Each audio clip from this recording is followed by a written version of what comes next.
এই দুনিয়ার পুরো জীবনটা এটা হচ্ছে লালসাময় একটা জীবন, লোভ, মরিচিকা, মায়াজাল।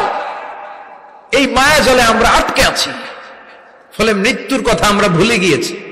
পাগলের মতো ছুটছি, আরো টাকা লাগবে, আরো খ্যাতি লাগবে, আরো যশ লাগবে, আরো দাপট লাগবে। আমার এত টাকা দিয়ে কি হবে, এত সম্পদ দিয়ে কি হবে, এত ব্যস্ততা দিয়ে কি হবে তোমার? স্টপ, থামুন, অনেক হয়েছে। আন্না,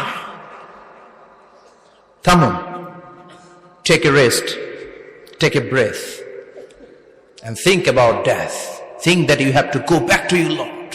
একটু বসেন না, একটু ভাবেন যে আমাকে চলে যেতে হবে, চলে যেতে হবে। এই কোলাহল, এই ব্যস্ততা, এগুলো থাকবে, থাকবো না আমি। সাইয়েদনা ওমর ফারুক বলেছেন, মুতু ক্বাবলা আন তামুতু, মরার আগে একবার মরো। হাসিবু ক্বাবলা আন তুহাসাবু আলাইকুম, তোমার হিসাব নেওয়ার আগে তুমি একবার নিজের হিসাবটা করো না। কাগজ বের করে একটু লিখো না কি কি ভালো কাজ করছিলা, যেগুলো দিয়ে নাজাতের ওসিলা হতে পারে। 1 2 3, আর কি কি আকাম কুকাম করছো দেখো না, লিখে দেখো তোমার অবস্থাটা কি। মরার আগে একবার মরো। মরার আগে খাটের মধ্যে শুয়ে শটান করে চোখ বন্ধ করে একবার মরার ভান করে দেখেন কেমন লাগে। চোখটা বন্ধ করেন আর ভাবেন আপনি নাই, কি কি হতে পারে ভাবেন।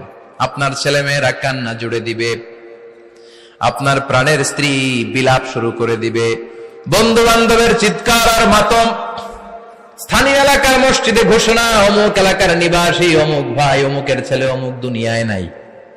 সব আত্মীয়রা চলে আসবে, ফেসবুকে স্ট্যাটাস দেয়া হবে, সবাই সবাইকে জানাবে বিকাল 4টায় অমুক হাই স্কুল ময়দানে আপনার জানাজা।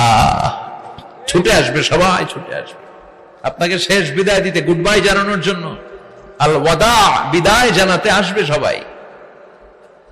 4 তাকবীর দিয়ে আপনার জানাজা হবে, অশ্রুসিক্ত জানাজায় আপনার বিদায় হবে। কাঠের খাটিয়ার মধ্যে করে কাঁধে তুলে আপনার কবরে নেওয়া হবে।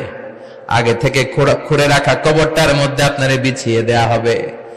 বাঁশের কচি দিয়ে তার উপরে মাটির চাপা দিয়ে সব চলে যাবে।